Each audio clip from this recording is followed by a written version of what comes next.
and watch the ice times, and usually on day 3 of the camp, it's fairly predictable for us that have gone through a lot of weeks.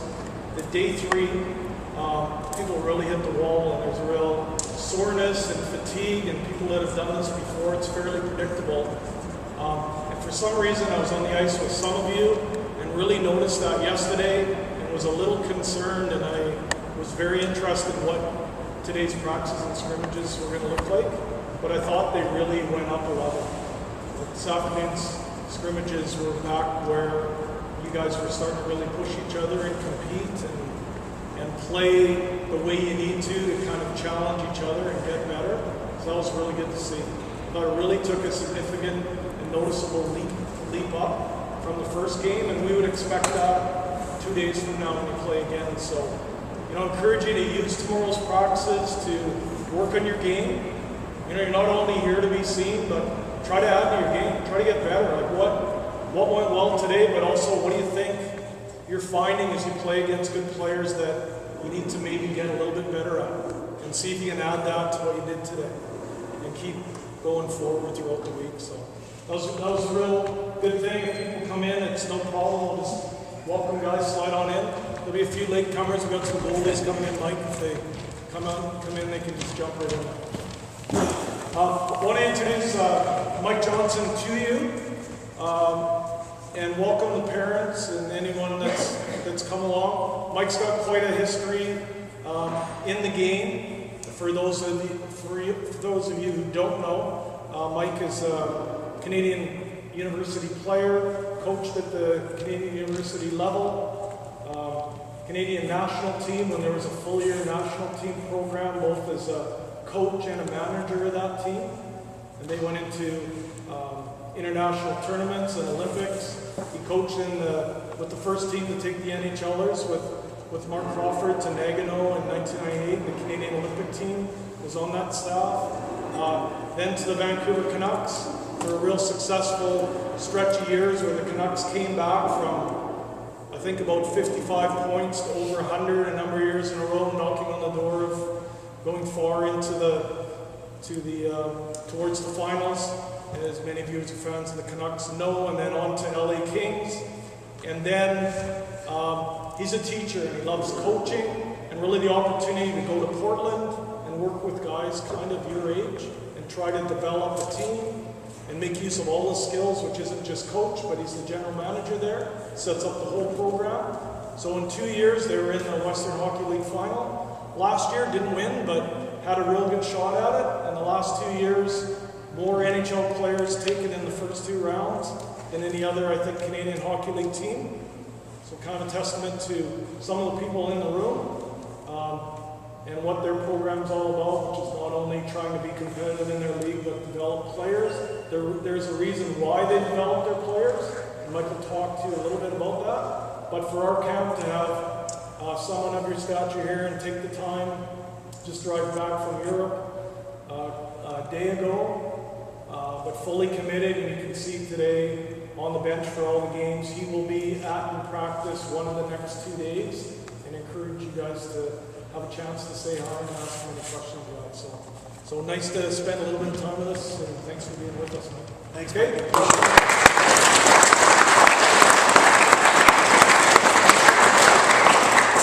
Okay, as Mike said, in the last 2.5 years, basically, since I've been in Florida, this is the age group that we deal with. We deal with players.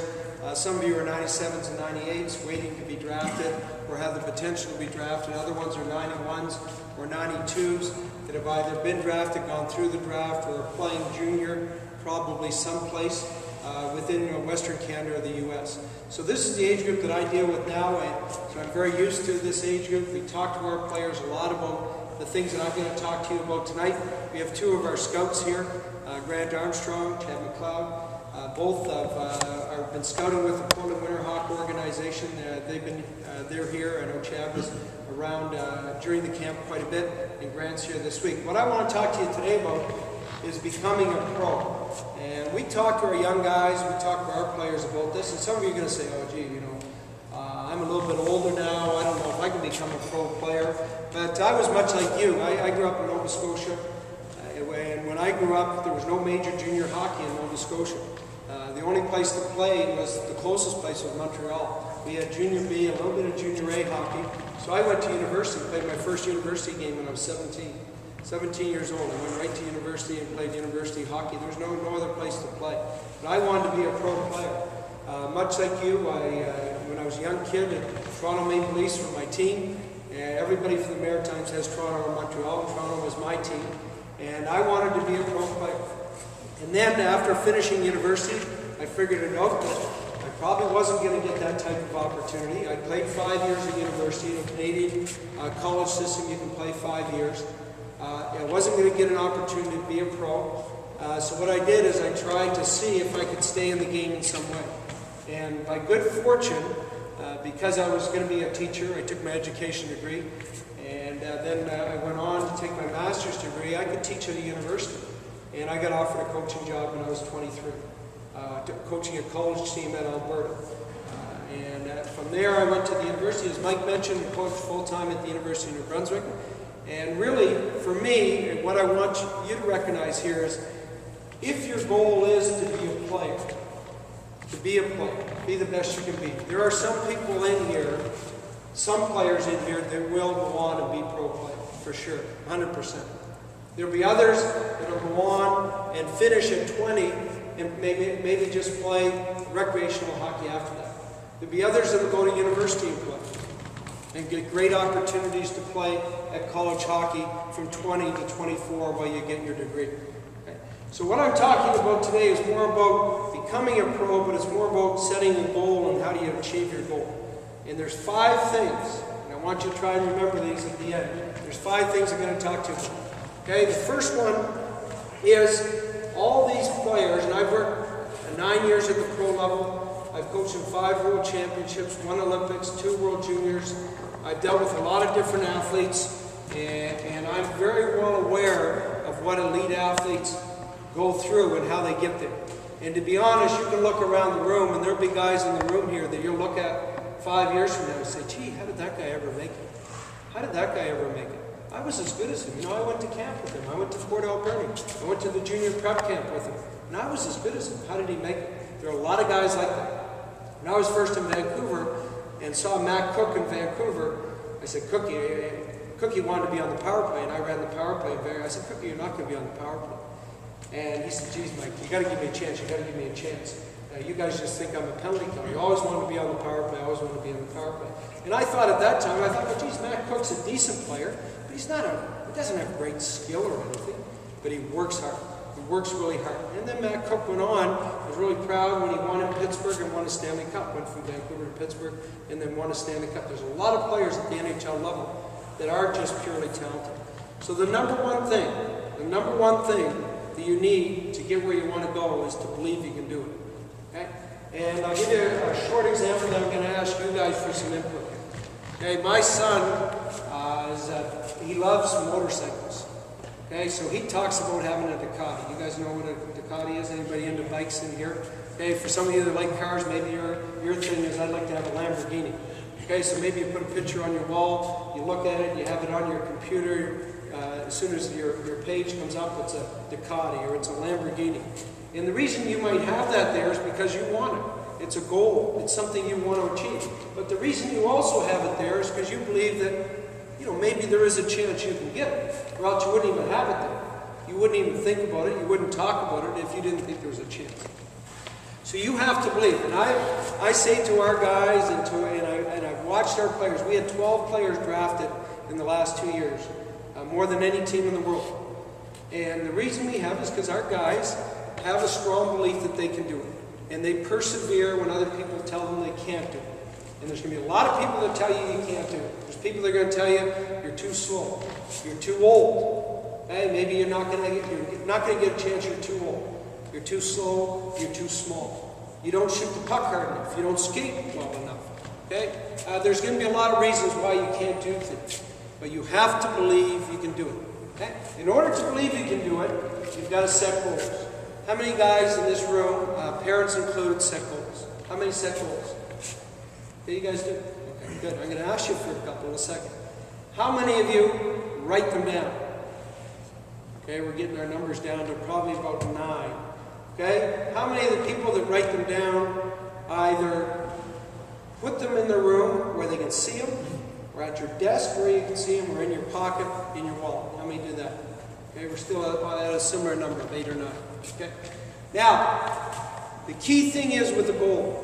If you have a goal, I don't care what it is, if it's a Ducati, if it's a Toronto Maple Leafs, if it's a Lamborghini, give me a goal. If I could say you could have anything in the world, you can have anything you want and do anything you want, what do you want to do or have? Play pro hockey. Play pro hockey, okay? Nobody else can use pro hockey. Who do you want to play for? Edmonton Oilers. Okay, the Edmonton Oilers, good. Okay, what, anything you want? Anything. Okay, $1 million. Okay, anything.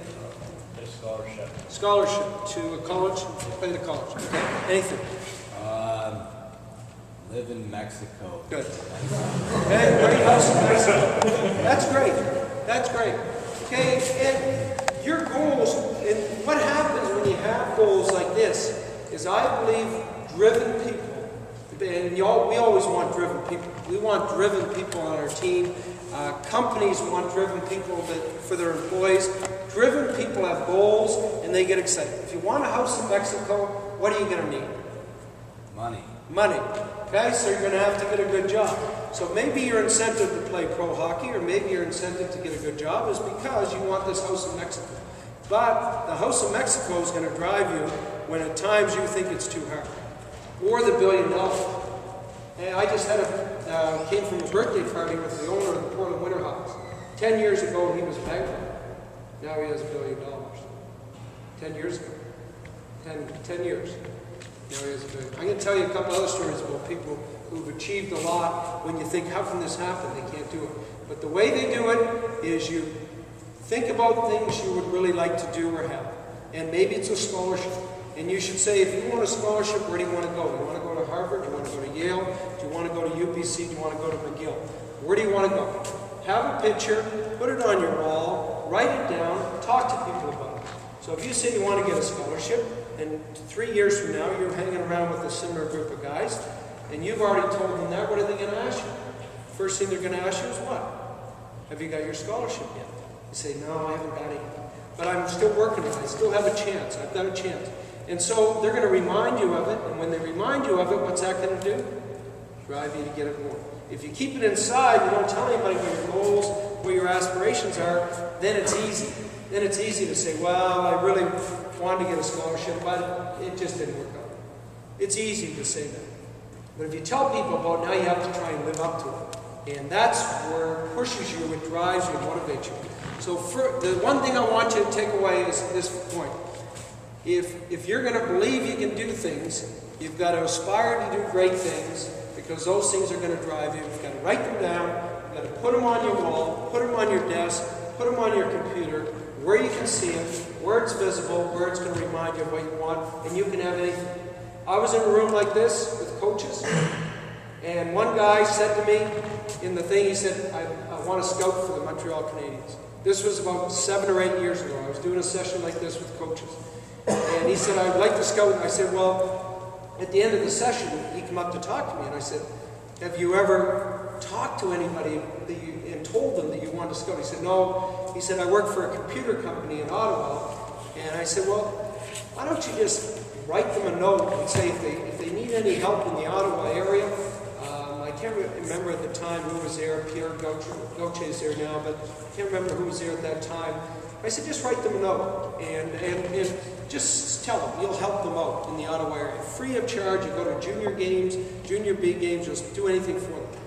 Okay? He did that. The second year, he wrote me a note 3 years later. Second year, he sent a note to them again, and they said, okay, I remember you from last year. Go ahead, watch some games, send us reports. So he sent him reports. Actually, they liked his reports. They liked his reports. So the third year, when he sent me the note back, he was what they call a bird dog scout for the Montreal Canadiens. He was on an honorarium, and he was working for the Montreal Canadiens, and they gave him assignments.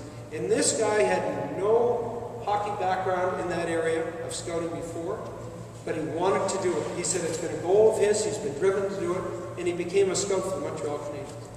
Okay, so don't believe that you can't do things. Believe that you can do things, aspire to do them, And if you miss it by an inch, generally you're going to get close to where you want to go.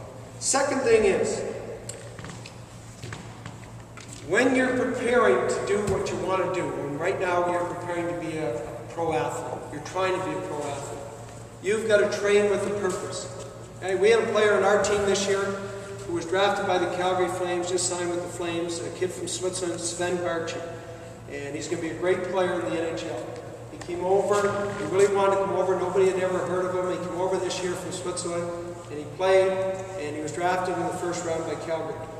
When Sven Barchi came out to his first practice, the practice ended. Some guys, you know how at the end of practice, guys hang around, they do little drills with the goaltenders and that. He went off by himself and he was working on his moves. Okay? 45 minutes after the end of practice, because we have lots of ice time in the corner, 45 minutes after the end of practice, he's still out there. I said, Sven, you got to get off the ice. He said, it's going to be a long year. We're going to play 82 games. You're used to 42 in Switzerland. I said, it's going to be a long year. Every day after practice, he worked on his game, worked on his game, worked on his game. Every single day. And he became a first-round pick. And they didn't even have him rated at the beginning of the year. This kid works at his game. He trains with a purpose. He goes out on the ice, and he said, I don't think my shot's that good. So he goes down, he fakes, turns, shoots. Okay, he spins, turns, shoots. He gets the puck around the net, up top, backhand, up top, forehand, up top, deflections, right, left, backhand, forehand. And he works at his game. He works at his game. He trains with a purpose. We have Paul Correa, and some of you will remember Paul Correa as a pro player with the Canadian national team. One year there was a lockout in the NHL. He came to the Canadian national team to train with us. He was exactly the same.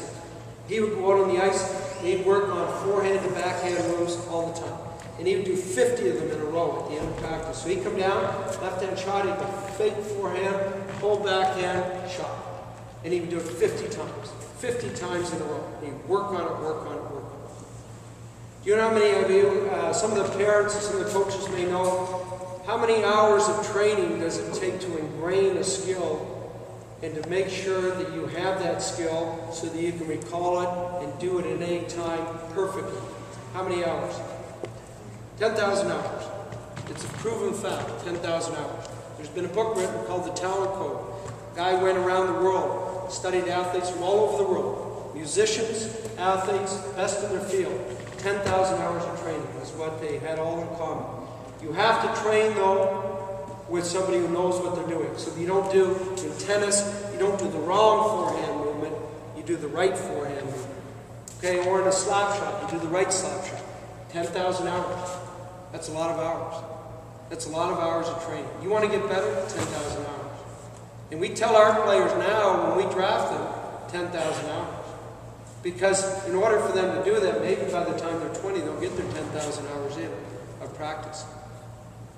If you go on the internet, to prove this, it's called the Dan Plan, D-A-N. The guy's name's Dan. And it's called the Dan Plan. You can go on the internet, type it in, look it up. And there's a guy in Portland, just by coincidence, he lives in Portland. There's a guy in Portland who quit his job 2 years ago. And he wants to go on the pro tour as a golfer. Never shot under 95 ever in his life. Under 95. Ever. He's 2 years into it now. He's going to prove that with 10,000 hours of practice at golf, 6 years, that he can go on the pro tour. I don't know if he's going to be able to do it. We'll be able to follow him on the internet. It's called the Dan Plan. How many guys are golfers in there? Okay, there's quite a few golfers. 10,000 hours, 6 years. He has now, after 2 years, got into chipping. The first 4 months were spent on putting from 6 feet. 4 months. 4 months on putting from 6 feet. Now he's into chipping. In 4 years from now, he'll get into driving. He'll get into drives. He is perfecting his game at 10,000 hours of practice. Okay? It takes a lot of practice. It's not easy, but you got to be willing to do it. You can't go out on the ice and just, when you grab the pucks at the beginning of practice and take a slap shot, because your slap shot's really good and it hits the glass and it sounds nice and it looks really good. It's not going to work. It's not going to cut. 10,000 hours, and you got to do the right things, and you got to have some help. You got to have people to guide you in that. So train with a purpose. Okay, and one of my coaches a long time ago said it's really the agony of repetition. But you've got to enjoy, he said, the agony of repetition. You've got to enjoy it so much that you're willing to do it over and over and over again. You just love the game that much that you're willing to put into practice. Shoot that many pucks in the summer. Work on your forehand and backhand move. Work on your pivots as a defenseman. Work on your speed, your footwork, that type of thing. Okay, so the first two, we have believe you can do it, train with a purpose. Number 3 is you have to work. And most of us know that it's an often used term that rarely do we ever reach our potential. Okay, we hear that a lot. Okay? And most people will tell you that almost all of us only get to 40% of our potential. And I'll give you a good real life example of this. I was like you. If I said to you guys tomorrow, we're going to go out to the track and we're going to do 2 miles, 8 laps. How many guys can do it? How many guys would be confident they could do 2 miles, 8 laps? Okay. Everybody in here should be able to do 2 miles. Okay. I was like you, I could do that. But if somebody said to me, I want you to run a marathon, how many guys in here are confident tomorrow you could run a marathon? 4 hours, 26 miles. How many are confident they could do it? Okay, we've got a few in here. Okay. If somebody said that to me when I was your age, I could run 4 laps and try and get the 6 minutes. You know, you try and get a 6-minute mile in 4 laps. Or I might run 8. I would never ever do more than that. But when I became a little bit older, I figured it was good to stay in shape. So I set a goal for myself. I wanted to run a marathon. That was my goal. And that was extreme for me. Think of running 26 miles, 4 hours. So I set a goal for myself. Okay? And into that goal, 2 or 3 years, I told people, I said, I want to do this. I really want to do this because it'll show that I can overcome, I can work that hard to show that I can really try and reach my potential. Okay. And 2 years in, I had a knee injury and it was sort of sputtering. I never ever did run that distance. And then finally, a guy from Manitoba sent me a picture. And I've told the story a couple times. And it was of a piece of pavement with a white line across a piece of pavement. And I thought, I didn't know what it was. He sent it to me in a card one day. And I thought he leaned out his door window and took a picture of the pavement. He said, do you know what this is? I said, I have no clue. So I phoned him back. He said, I have no clue what this is. What is this? He said, it's a finish line of the Boston Marathon. Put it on your wall. So I put it on my wall. I didn't run the Boston Marathon, but I ran the Penticton Marathon 1 year later. And I ran 26 miles, and I ran it under 4 hours. So I thought this was really good. So I moved to Vancouver to coach with the Canucks. In White Rock, there's a guy named Ferg Hawk. And I don't know, he may have spoke to some of the guys in the room that are from the White Rock, Surrey area before. And so I got to White Rock, and I'm talking to Ferg Hawk. He says he's a runner. So I said, well, geez, I'm really proud of myself because, you know, I could never run before, and I ran 26 miles. I did the Penticton Marathon. He said, really? He said, that's fabulous. He said, I wasn't even an athlete, but I want to set a goal for myself. I want to set a really hard goal, much like you're talking about. So the goal he set was to run the Badwater Ultra Marathon in Death Valley. We've got a couple guys from Vegas here. Who's from Vegas? You know where Death Valley is? How hot does it get there in the summer? How hot? 130. Okay, so he set a goal for himself. He wants to run in Death Valley. It's called the Badwater Ultra Marathon. You know how many miles it is? 135 miles in 130-degree temperatures, and it is uphill the whole way. Uphill the whole way. You run it, you read the articles on it, you run it, and you wear out shoes within an hour because the soles on your running shoes, they just disintegrate with the heat on the pavement. You have no help. You have to bring your own help with you. And you have to try and do it in 24 hours.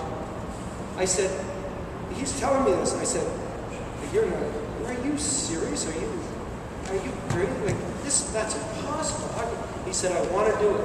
That's my goal. I want to do it. So he took a couple of guys from White Rock, people we know from White Rock, down the first year with him, and he ran the race. And I think he came like 7th in the world. Only about 100 and some people try it every year. It's the most extreme race in the world. Most extreme race in the world. And then he said, when he came back, he said, I'm building a sauna in my backyard. I want to win it. And the next year he went back, CBC did a story on it, They covered it, and he came third. I think it was second or third. Second, he came second. Okay, he came second in the world.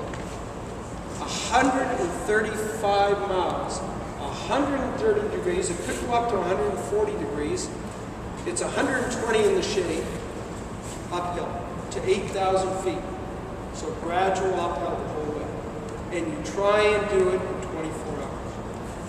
And you talk about working. So sometimes you think, oh, we're going to go out there tomorrow and Ryan and his crew are going to put us through the paces. This is tough work. This is hard work. Yeah, I think you really underestimate how much you can do. I have a friend in Calgary who is a Ford dealer. I've known him ever since I lived in Calgary with the national team, Byron Smith. He was a climber. A lot of people in Calgary are climbers. They go out to the mountains on the weekend. They do recreational climbing. He's a Ford dealer. He owns a Ford dealership. Everyday guy like you and me. His goal was to climb Everest. In 2000, he took a team to Everest and went with a great group from all over the world, and they almost summited. He went back in 2002 with his own team, and they summited in 2002. And this guy is your regular, ordinary, everyday. Have you guys watched movies on Everest? You watch it? Like, you know, you could die on Everest. And you're right there, and you go up and you try and summit. It is one of the most difficult things in the world. This is an everyday, ordinary guy. So my point is that hard work is much more than we think hard work is. Way more than we think hard work is. You can do way more. So you have to be willing to work. You really have to be willing to work. There's no easy way to get there in hockey, in business, in anything. If you want to get it, it requires a lot of work, but it's much more enjoyable that way. So the third point is work. The fourth point, which I think is really, really important, and I see it a lot at our level because we get star players from different, from Europe, from the States, from Canada. We get a lot of star players that come in. And the fourth one is to be a good teammate. There's a lot of players that make it in pro hockey and are very, very successful because they're great teammates. They're great teammates. And what does a great teammate do? Okay? The number one thing he cares about is success of the group. That's the number one thing. The number one thing he cares about is success of the group. I'll give you an example. The guy who went to Everest, Byron Smith. Okay, how do those guys get up to the third? They go from base camp, they go first, second, third, and then they summit from there. How do they get there? How do they carry their equipment? Sherpas. And you know what the Sherpas do? They lug the equipment from the bottom of the hill, base camp, first, second, third, and then when they get to the third stage, they just guide the guys up to the top, and they do not summit most of the time. Sherpas don't summit. They just lug equipment the whole time. They're team players. He talks to me about, he said, the greatest team player is a Sherpa. Because the Sherpas get us to the point, and they allow us to summit, get all the glory, come back down, and now they help us to get down there. And to me, it's a good example of being a great team player. Great team players, every coach around wants great team players. They really do. They want great team players. Guys who are all about winning. And it's not about me, and it's not about my stats, and it's not about how much ice time I get, and things like that. It's, I want to win. I want to win. Tell me what you want me to do, coach, and I'm going to do it to the best of my ability. That's a great team player. Okay? Great team players. They care about winning and are sort of what they would call selfless. Okay? They aren't selfish, they're selfless. And it's a tough thing to be. It's a really tough thing to be.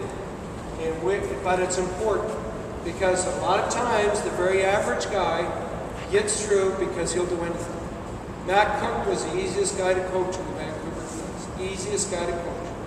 Because he said, show me what you want me to do. Yeah, he would admit I want to be on the power play and kid and joke with you a little bit about that. But he would do whatever he wanted to. He was the easiest guy. You could tell him you got to be better, you weren't good enough tonight, and he says, I'll be better.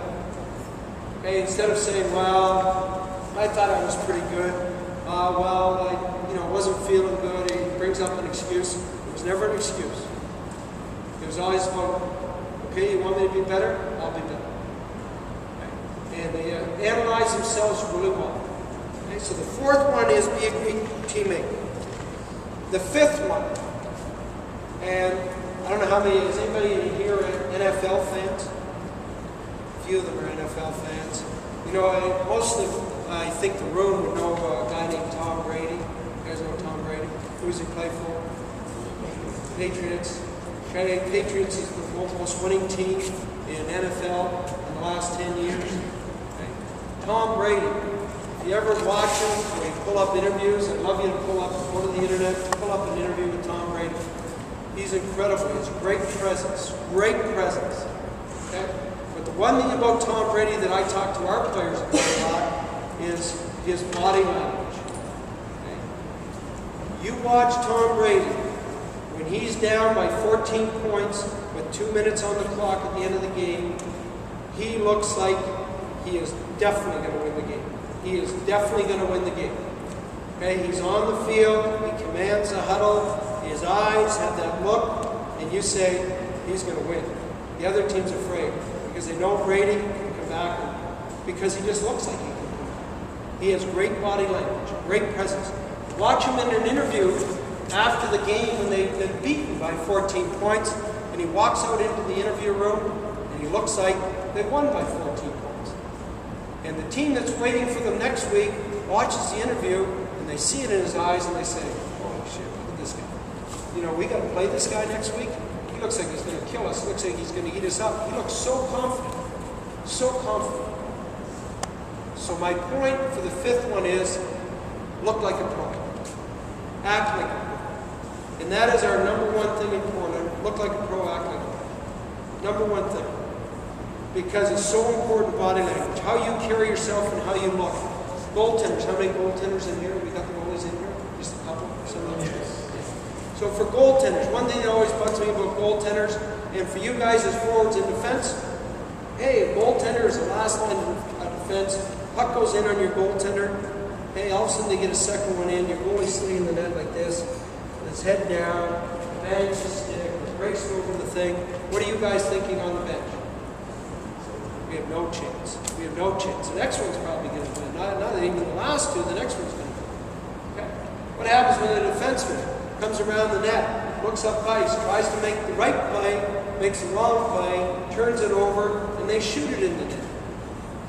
He bangs a stick and he comes to the bench.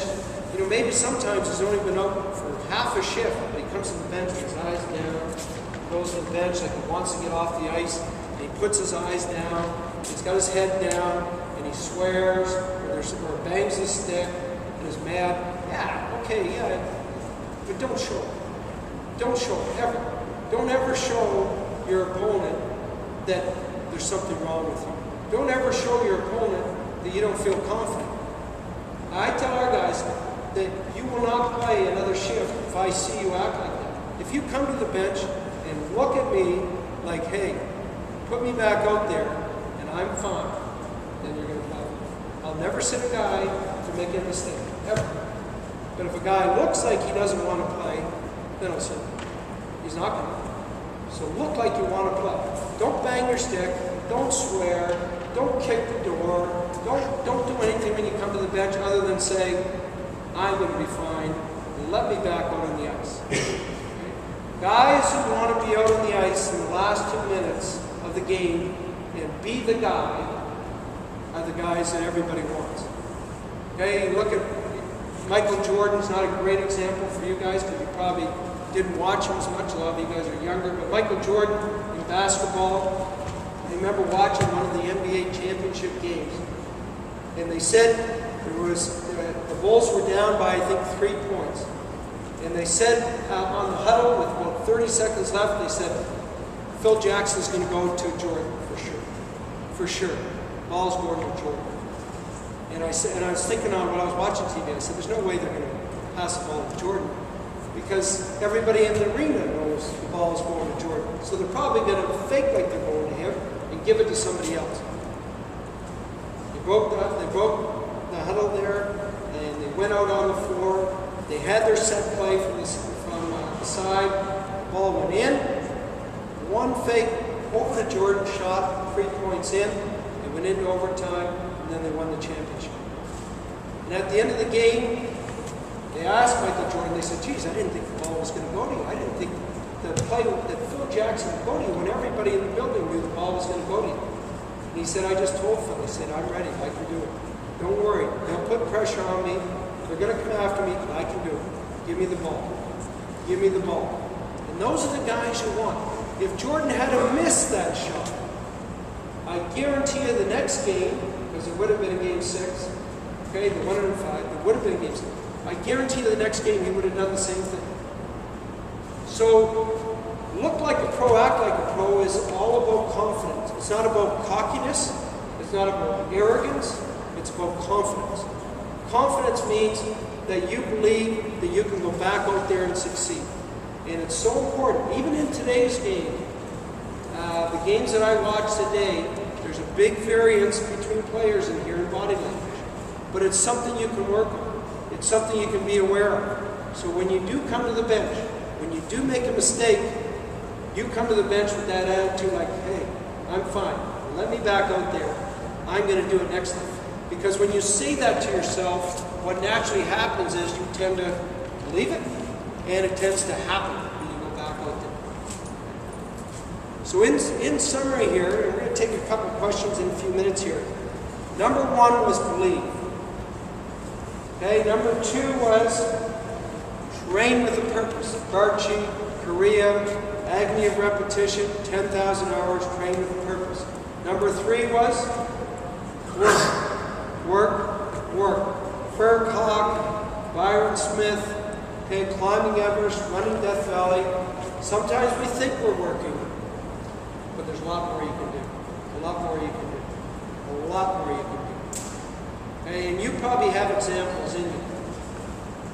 And I remember years and years ago, you look at different examples all over the place of people that either have handicaps or different disabilities, and they overcome the odds to do great things. To do great things. And you've probably read stories about them yourselves. Okay? And number 4 was be a great teammate, and number 5 was look like a pro, act like a pro. Okay? Those are the things. Now, as I said at the beginning, my topic was becoming a pro. Okay?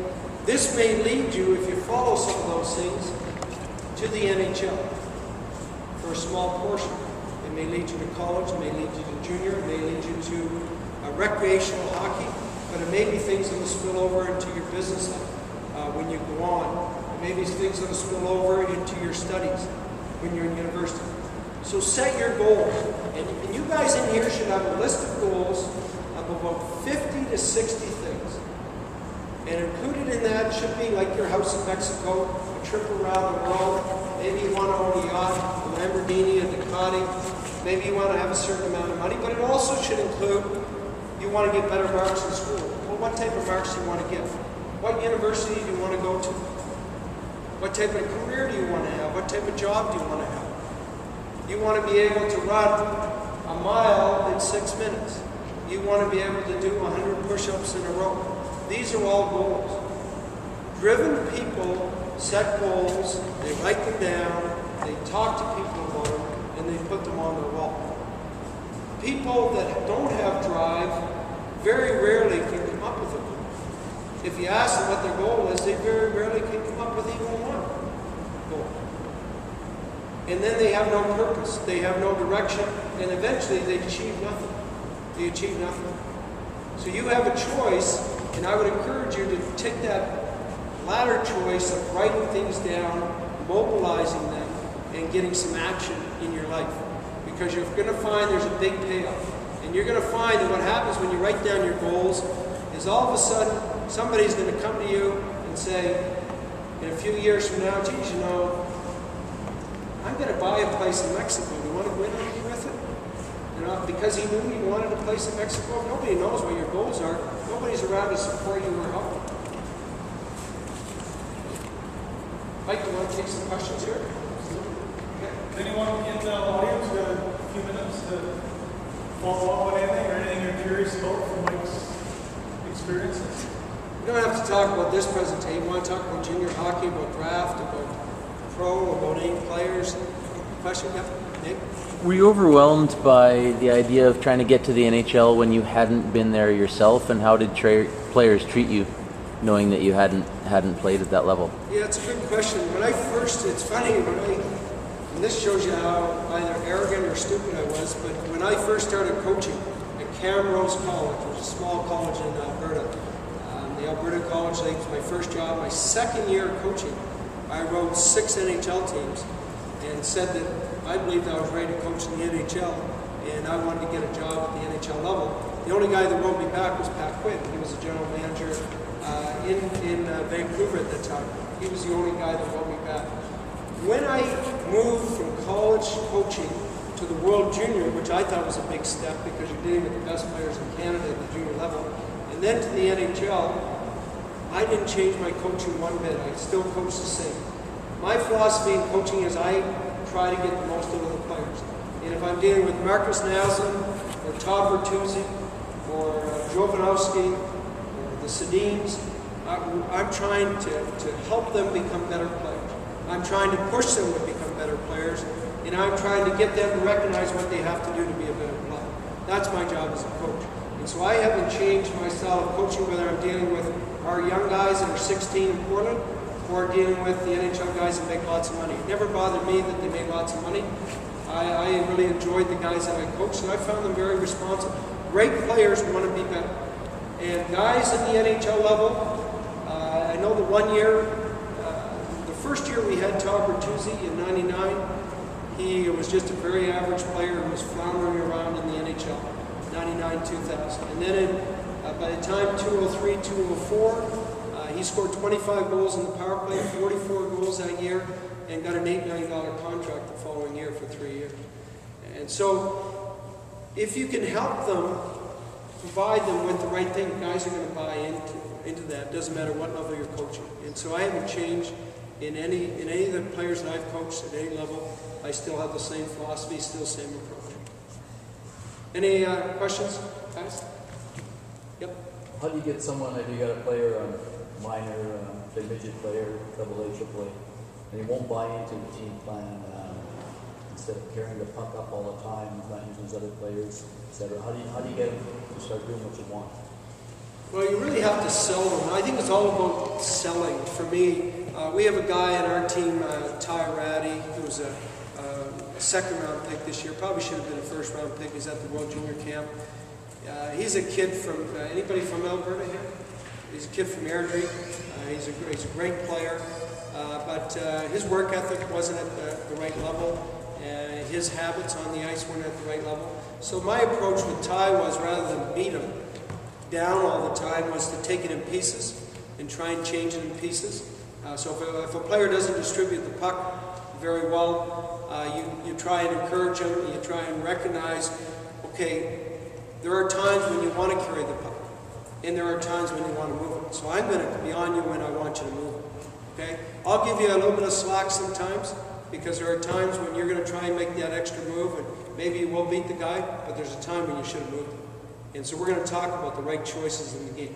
You've got to make the right choices. So I'll piecemeal it, and I won't browbeat them, but I'll piecemeal it and be very strict in the certain things that they've got to do.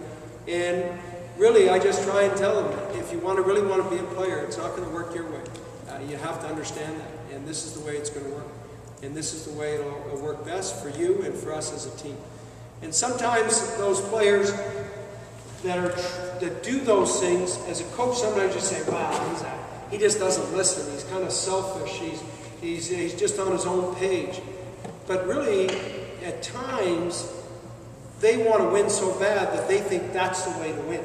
And so you have to try and convince them that there is another way, and you have to work it together. So I try and take it in chunks, rather than take the 5 or 6 things that really bug you about that guy and try and deal with them all at once. I take it in pieces. I give them a little bit of leeway, and then I take some back. That's how I do it. Other questions? Yep. Out of the guys that have the board right now, who do you think will be the best NHLer over the next 10 years? Of the guys we have, the high draft picks are obvious. Johansson, I think, who's picked 4th overall in the world 2 years ago. I think with Columbus, I think he'll be one of the best. He could play there this year as a 19-year-old. And then I really believe Barchi will be good. I think Barchi's going to be a good player for the Flames. Flames don't have, probably a few Flames fans in here. There are a all these Alberta guys in here. There's a few Flames. So I think Barchi will be good for the Flames because he's a very skilled player. The Flames have great work ethic. They have great work ethic, great grit, that type of team, but they need skill in their lineup. And they don't have it as much as they need. And I think Barchi will do a real good job for them. Joe Morrow was taken by Pittsburgh. He just signed today with Pittsburgh. So we've got 6 guys on our team now signed with NHL teams. And so it's great for those guys to be able to see them achieve their goal and get closer. But I would say those 3 would be the ones for me that really have a good chance. Nick Patan, I think, is going to be very good. Another Vancouver kid, a 95 from Vancouver, will play for us as a 15-year-old. Our 16-year-old next year played for us last year as a 15-year-old. So those would be the guys that I really think will be strong players in our team. Any other questions, guys? Any other questions? Just one Yeah. other one. Yeah. This year we were at the Pembroke for some provincials, and we saw the ice backs there. They get a 2-hour slot. So about the first hour they would do all kinds of drills, and the second hour they basically would do individual skills, working on different things. Now in a minor hockey level, we usually got an hour. Would you suggest breaking up a little bit of that time? Would you let them work on that themselves, or? Would they let them do individual things on their own? Yeah, it was all, you could see that they knew what they do when they would go in different stations. They were basically working on their own. We do that. We run a practice early in the year. Our practices go an hour and 15, then we'll break up for individual stuff after that. And that's when Barchi does this thing, and we try and have our coaches work with some of the guys around the ice. But you'd be surprised that even at the NHL level and at the junior level, I would bet that we do more. We're not going to say basic drills, but we spend more time on passing and receiving, on shooting, on skating, on the so-called skills of the game than you guys do at the Bantam and Pee Wee and midget levels. I would guarantee 100% that that's true. We do high-end drills that are very, very quick and fast-paced, but we do them from the point of view that there's a lot of skill, If you looked at our practices, systems-wise, we'd probably do 15, 20 minutes, and everything else you would say, that's a skill drill, that's a skill drill, that's a skill drill. Lots of reps. I'm a big believer. You run a practice for an hour and 10 at the most, and you go high tempo, great execution, skill, and give them instruction, and then you work on systems and that afterwards. But I think at the minor hockey level, far too often, it's a lot of systems, a lot of structure, and not enough skill work. We became the type of team we did in Portland just simply because we worked on passing and receiving. We wanted to be a good puck movement team. We wanted to be a speed team. We spend all our time on passing and receiving. And it's such a difficult skill. If you want to be a great player, if you go to an NHL practice, how many guys have been doing NHL practice here? And you get down close to the boards and watch an NHL practice, you might look at them and say, geez, I think I could shoot that hard, as some of those guys.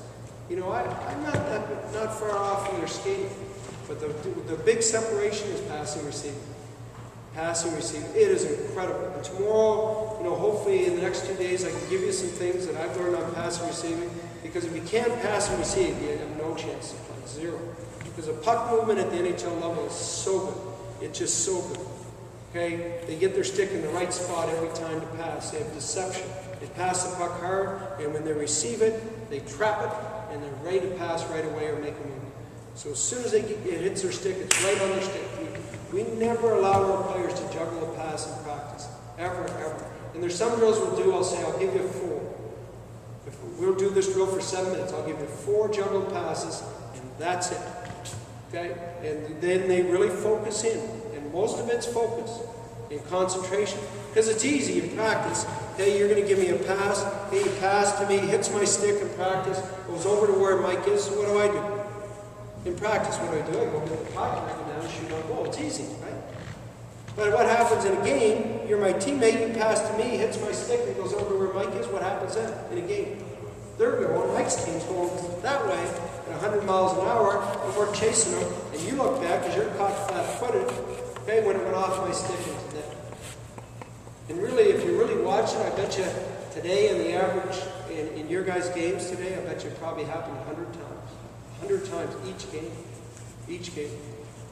Okay, that's how many times it happened. I'm not saying about the skill level, I'm saying it happened at our level too, that many times.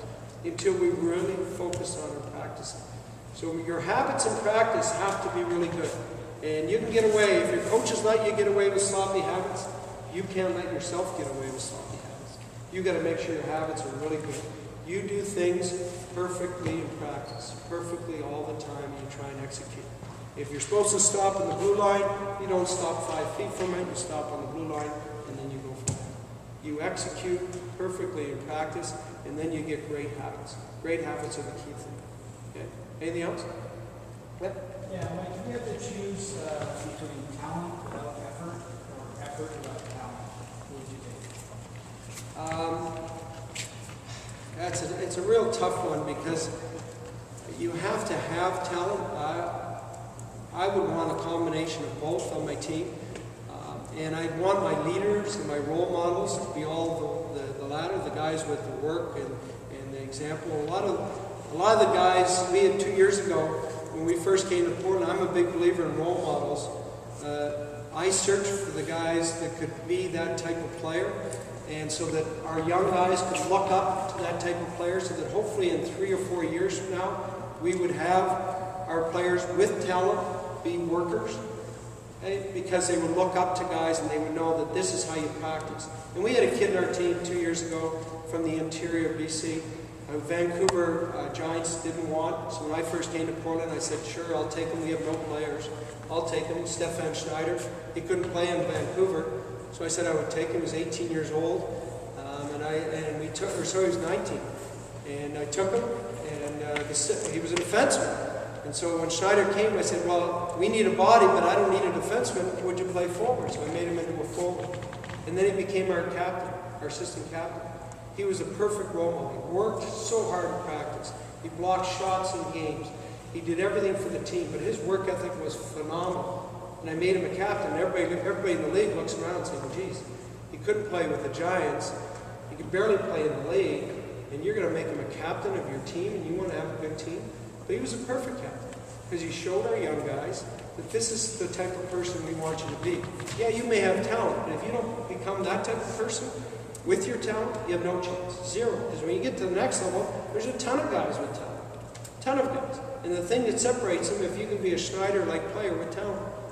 And so at the end of the year, all our guys, near the end of the year, that year, 2 years ago, all our guys are waiting for the draft, and they're excited about the draft. We're in playoffs. And Schneider's one of our best students. All our players in Portland go to school. They all take courses, every single one of them. Not one of them can sleep in the morning. They all get up and they go to school. That's our rule. 2 teams in the league do it. We're one of the 2 teams. Every one of our players. Schneider took university courses, and I said, Schneid's, are you going to play tri-pro when you finish? He says, I think I'm going to go to school. I said, that's great. Where are you going to go? And he was looking at UBC. He was going to go to UBC and go to school. That was his plan. He had a great playoffs. He signed with the Vancouver Canucks. 3-year NHL deal. Played in Manitoba this year. Played in Manitoba.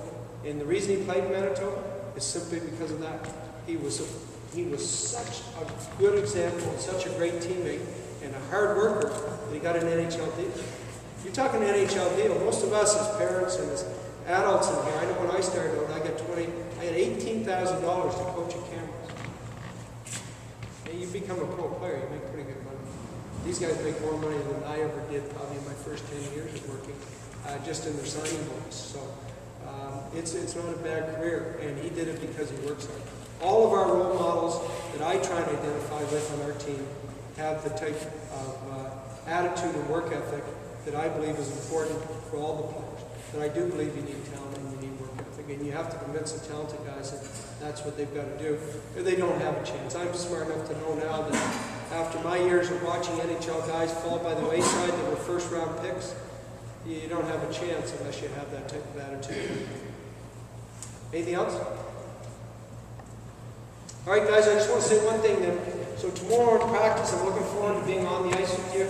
Really work on your game while you're here. This is a great opportunity. I was at this camp when it wasn't Comox originally, and I think these types of opportunities in the summer, it's when you come in, and you're going to come in, and it is cool to work hard. Sometimes you think, oh, it's not cool to work hard. I want to be cool. I want to look good out there. It's cool to work hard, and it's cool to work on your game. It really is. And you've invested a lot in coming to this camp. work on your game. Take in everything you can. And again, I don't care how old you are in here, if you're a 98 or a 91, it doesn't really matter. Work at your game. If you really want to get to where you want to go, you have a chance. But you've got to spend this time to really do as much as you can at a key point in the summer when you have an opportunity to do some of these things. And I thought today in the games it was really good. I didn't see guys running out of their way to give guys shots, run out of the way to make a hit on a guy, just to get a hit in the game. I thought you guys were really trying to play the game and work on your game. There was good contact, but it was contact where you made the hit and you kept your feet moving, you stayed in the game. I thought it was really good out there, really good. So take advantage of these next few days and really try and eat up everything you can while you're here. Okay? Thanks for the opportunity.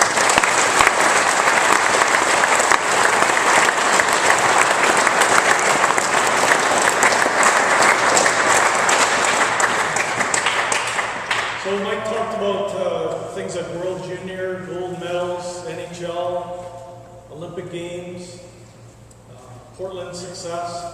When the NHL had their lockout, one thing he forgot was one of our coaching highlights was in 1996-5, the NHL had a lockout year.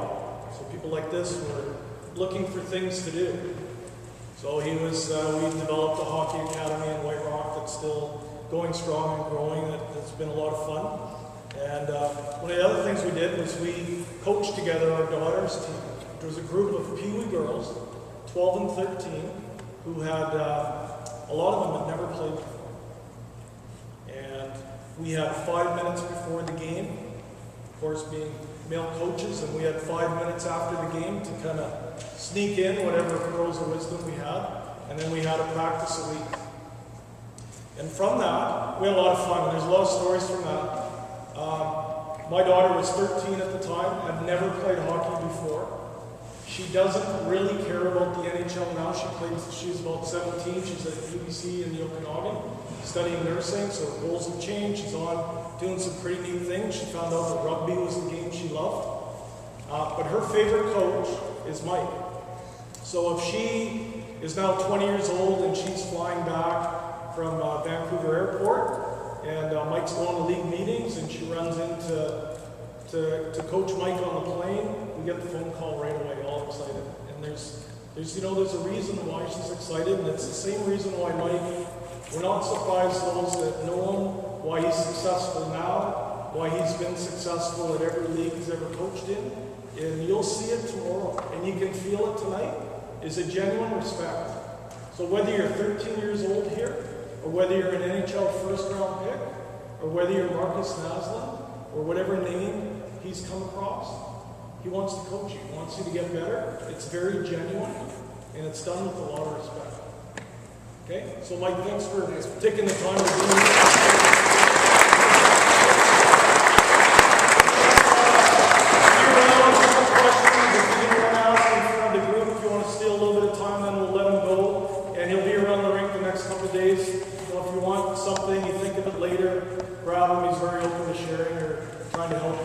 Have a good night, guys. We'll see you tomorrow. Okay? Thank you.